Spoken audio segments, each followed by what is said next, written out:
오늘은 10계명 중에 마지막 계명입니다.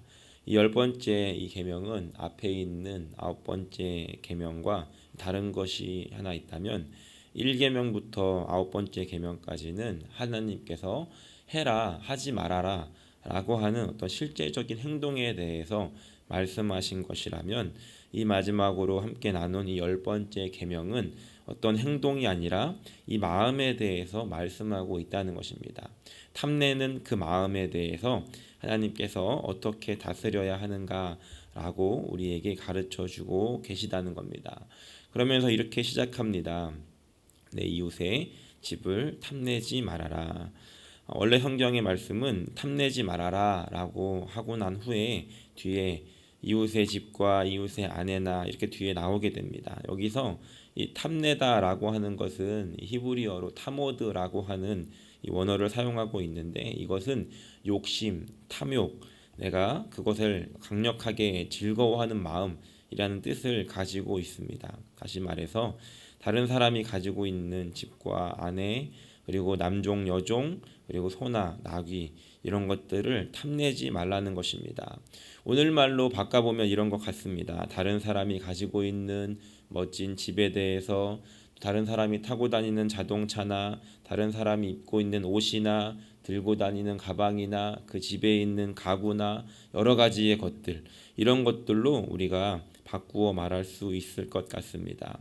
어찌되었든 내 것이 아닌 다른 사람의 것에 대해서 그것을 탐내지 말라라고 말씀하고 있습니다. 우리는 이 말씀에 대해서 이렇게 하나님께 질문할 수 있습니다.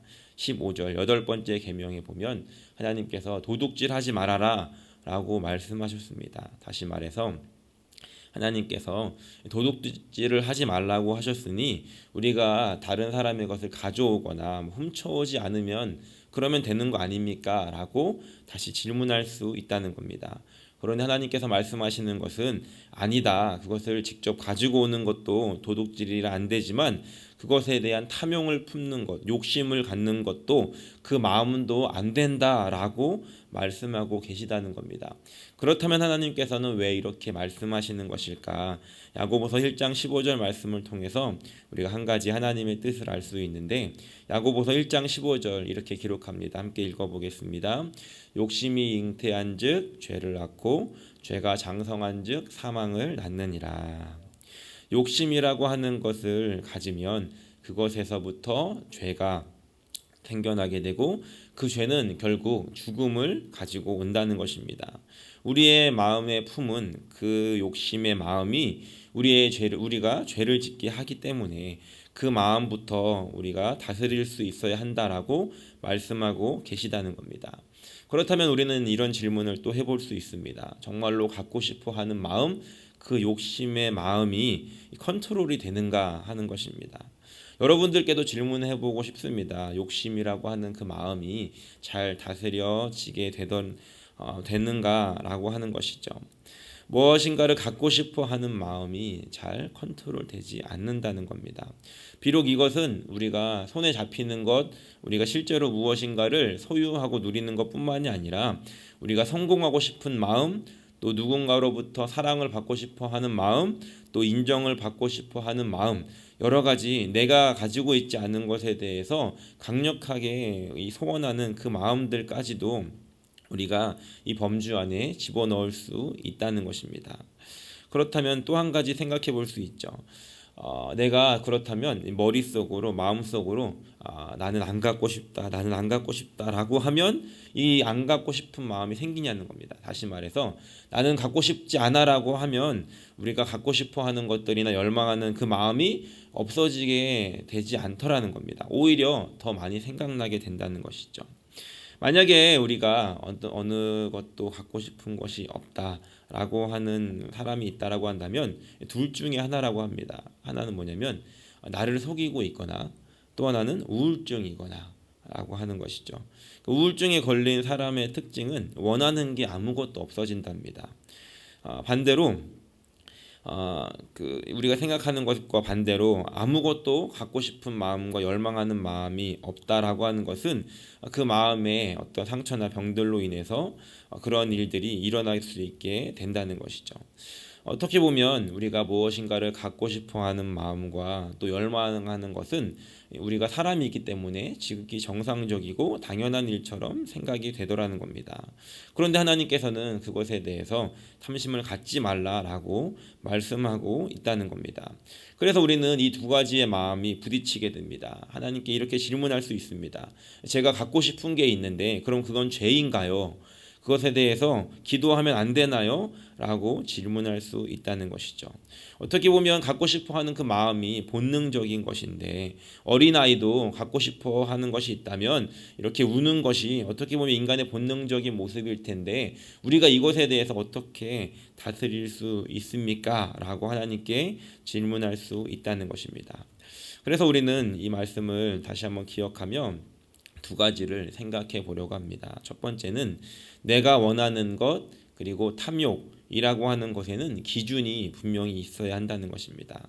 무엇인가 원하는 마음은 어떻게 보면 하나님께서 우리에게 주신 아주 자연스러운 마음이라는 것입니다. 하나님께서 우리에게 주신 그 마음으로 인해서 우리는 하나님을 원하게 되고 하나님을 원하기 때문에 하나님의 은혜를 원하기 때문에 우리는 하나님의 은혜의 자리로 나아올 수가 있더라는 것이죠. 하나님을 더 알고 싶고 하나님께 더 사랑받고 싶고 하나님을 만나고 싶고 하는 이 마음조차도 하나님께서 우리에게 주셨던 그런 자연스러운 마음이고 필요한 마음이라는 것입니다. 그리고 또 한 가지 우리가 무엇인가 필요를 느낀다는 것은 그것을 원하는 그 마음이 사람을 움직이게 하고 그것에 대해서 행동하게 만드는 이 세상을 살아가게 하는 에너지라는 것입니다. 그런데 하나님께서는 오늘 이 계명의 10번째 계명에 말씀하시는 것은 이것과는 조금 다른 개념이라는 겁니다. 다시 말해서 나에게 준 것, 하나님께서 나에게 준 것을 넘어서는 것에 대해서 말씀하고 있다는 겁니다. 오늘 말씀에도 내 것이 아니라 나에게 준 것이 아니라 내 이웃에게 준 것을 보고 탐내는 그 마음에 대해서 하나님께서 지적하고 계시다는 겁니다. 창세기에 보면 3장에 보면 선악과에 대한 이야기가 나옵니다.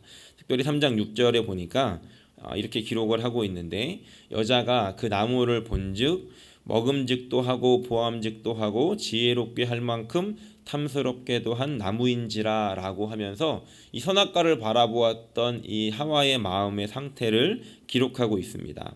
그런데 여기에도 오늘 이 10계명에 기록된 탐내지 말아라고 한때 사용되었던 이 탐오드라고 하는 단어가 동일하게 사용되어지는데 이 한글로 번역되는 것은 탐스럽게라고 번역되어 있습니다. 다시 말해서 하나님께서 먹지 말라라고 하는 이 선악과를 우리가 볼 수 있죠. 그리고 그것을 보고 저거 참 맛있어 보인다, 좋아 보인다까지는 생각할 수 있다는 것입니다.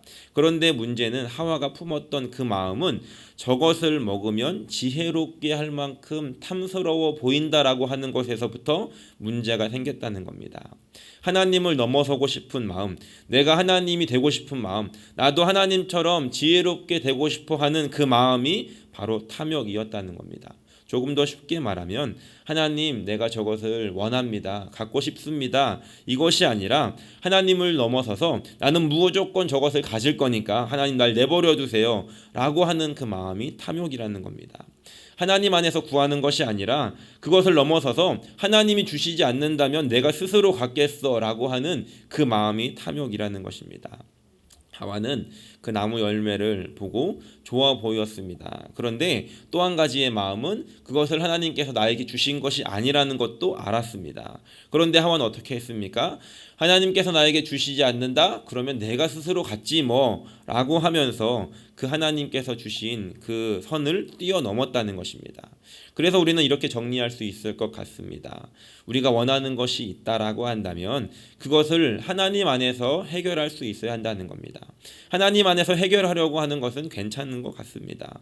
왜냐하면 하나님의 컨트롤을 받고 하나님의 다스리심을 받는 것이기 때문입니다. 하지만 하나님을 넘어서는 것, 즉 하나님께서 허락하시지 않았음에도 불구하고 내 스스로 그것을 가지려고 하는 것, 그것이 바로 탐욕이라는 것입니다. 하나님께 우리는 이렇게 기도해야 합니다. 하나님, 나는 원합니다. 보기에 좋아 보입니다. 그런데 하나님이 원하시지 않는다면, 하나님의 뜻이 아니라면 나는 당신의 뜻에 따르겠습니다 라고 하나님의 그 권위와 질서 아래 들어가야 한다는 것입니다. 그래서 우리는 기도해야 하는 것이고, 그 기도를 통해서 하나님께서 우리에게 주시던가 아니면 그 갖고 싶은 탐욕을 없애주시던가 라고 하는 이런 응답을 받게 된다는 것입니다. 바라기는 오늘 저 여러분들에게 주셨던, 하나님께서 주셨던 뭔가를 갖고 싶어하는 그 마음이 과연 하나님의 컨트롤을 받고 있는지, 아니면 하나님의 그 다스리심을 넘어서서 그것을 뛰어넘어 내가 더 많은 것들을 갖고 싶어하는 그런 마음은 아닌지를 돌아보고 하나님께 그 마음을 내어드리며 기도할 수 있는 복된 아침이 되기를 예수님의 이름으로 간절히 축원합니다. 두 번째로는, 그렇다면 우리 안에 또 일어나는 이 탐심을 어떻게 우리 스스로 다스릴 수 있을 것인가에 대해서 생각을 해보기를 원합니다.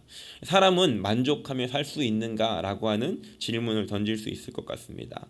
여러분들은 돈이 얼마 있으면 이 정도면 됐다라고 생각하시겠습니까? 호주에 계신 분들한테 물어보니까 조금 다르더라고요. 그런데 한국에서 어떤 그 기관에서 조사를 했는데, 한국 사람들이 얼마면은 만족하다라고 생각하는 금액을 물어보니까 평균적으로 10억이라고 합니다. 10억. 호주에서는 이제 10억이면은 집을 하나 사기도 조금 애매하지 않습니까? 그런데 한국에서는 10억을 가지고 있으면 이 정도면 됐다라고 생각을 한다는 겁니다. 그런데 재미있는 사실은 그 10억이면 만족합니다라고 대답했던 사람들은 그 10억이 없는 사람들이고, 10억을 가지고 있는 사람들에게 당신은 만족합니까? 라고 물어봤더니 그렇지 않더라는 겁니다. 다시 말해서 많은 사람들은 얼마가 가지고 있으면 나는 만족할 거야 라고 이렇게 말하지만, 실제로 그것을 가지고 있는 사람들은 만족하지 못한 모습을 통해서 우리 인간의 연약함들을 보게 되더라는 것입니다. 사람들은 이 땅에 태어나서 만족할 수 있는 것이 없는 것 같습니다. 우리가 손으로 잡는 것은 만족할 수 있게 되는 것이 없는 것 같습니다. 우리가 만족하게 되는 것은 천국에 가서 하나님 안에서 모든 것들을 충만하게 누리게 될 때, 이 땅에서 주는 것이 아니라 하나님이 주시는 것으로 채워지게 될 때 우리는 비로소 만족하게 되는 것 같습니다. 이 땅에서, 이 천국에서 살아가듯이 이 땅을 살며 만족하며 살았던 사람이 있었습니다. 성경에 많은 사람이 나오지만 오늘 바울이라고 하는 사람을 함께 이야기해 보려고 합니다. 우리가 지지난주에 우리 담임 목사님을 통해서, 그리고 또 지난주에도 비슷한 말씀으로 우리에게 말씀을 주셨는데, 빌립보서 4장 11절부터 13절 말씀을 보니까 이렇게 기록합니다. 바울이 기록하기를, 내가 궁핍함으로 말하는 것이 아니니라 어떠한 형편이든지 나는 자족하기를 배웠느니, 나는 비천에 처할 줄도 알고 풍부에 처할 줄도 알아 모든 일 곧 배부름과 배고픔과 풍부와 궁핍에도 처할 줄 아는 일체의 비결을 배웠노라. 그리고 마지막에 했던 이 고백이, 나에게 능력을 주시는 자 안에서 내가 모든 것을 할 수 있느니라 라고 그때 비로소 바울이 고백하게 되더라는 것입니다. 바울이 여러 가지 상황들을 다 당해보고 난 후에 바울 안에 들었던 마음은 스스로 만족할 수 있는 마음이었다는 것입니다. 그렇다면 바울이 이 마음을 갖게 된 것은 어떤 이유이겠습니까? 인생을 다 살아보니까 별거 없네 라고 하면서 만족하는 마음이었겠습니까? 그렇지 않더라는 것입니다. 바울이 이것에 대해서 스스로 만족하게 된 가장 큰 이유는 자신이 어떠한 사람이었는지, 다시 말해 예수를 만나기 전에 자기가 어떠한 존재였는데, 예수님을 만나고 난 후에 이 다른 이 세상의 모든 것들이 하나도 중요하지 않다라는 것들을 깨달은 후에, 하나님께 자신이 받은 은혜가 얼마나 큰 것인지를 알게 된 후에 바울이 갖게 된 마음이 바로 이 자족하는 마음이었다는 겁니다. 우리는 이것을 다른 말로 감사라고 이야기할 수 있을 것 같습니다. 우리가 만족하지 못하는 마음을 컨트롤할 수 있는 것이 무엇인가? 그것은 바로 감사라는 것입니다. 감사하는 마음이 우리를 이 탐욕에서 지켜줄 수 있게 되더라는 겁니다. 우리가 감사하는 마음을 품을 때 우리는 스스로 만족할 수 있는 마음을 갖게 되더라는 것입니다. 감사하지 않는 사람은 절대로 만족할 수 없다는 것입니다. 그런데 이 감사라는 것이 무엇인지 생각해 보니까, 이 감사한다는 것은 내가 내 위에 아무것도 없는 것이 아니라 그러니까 내 위에 누군가가 있다라고 생각할 때 우리는 감사하게 되더라는 겁니다. 내가 스스로 잘났다라고 생각하는 사람은 감사하지 않습니다. 왜냐하면 그것을 내 힘으로 이루었기 때문입니다. 하지만 감사하는 사람은 내 위에 누군가가 있어서 나에게 그걸 허락하셨기 때문에 내가 누릴 수 있다라고 하는 그런 마음의 자세를 갖게 되더라는 것입니다. 그래서 우리는 감사하는 마음을 가져야 한다는 것이죠. 그런데 이 감사라고 하는 것은 우리의 마음으로부터 우러나는 일이기도 하지만 때로는 우리가 감사를 우리가 스스로 고백함으로 인해서 훈련이 되어지기도 한다는 것입니다. 그래서 우리는 날마다 감사한 것을 스스로 찾아야 하고 또 그것에 대해서 감사한다고 고백할 수 있어야 한다는 것입니다. 그때 비로소 우리는 하나님께 감사하는 사람이 되고 그때 우리는 그 탐욕을 다스릴 수 있게 되더라는 것입니다. 제가 학생들에게 이런 질문한 적이 있습니다.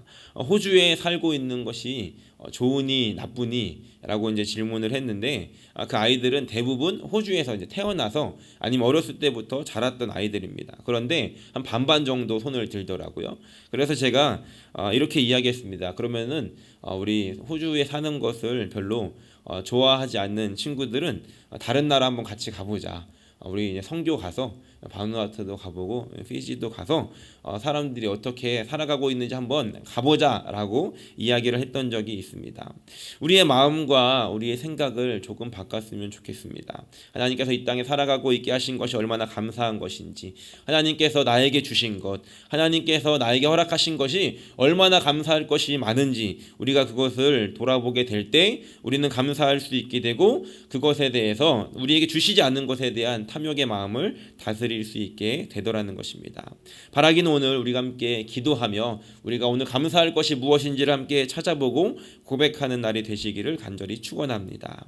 말씀을 정리합니다. 우리가 하나님께서 주시는 이 자연스러움으로 우리에게 원하는 것이 있을 수 있습니다. 하지만 그것이 컨트롤되지 않는다면, 하나님 안에서 다스려지지 않는다면 그것은 바로 탐심입니다.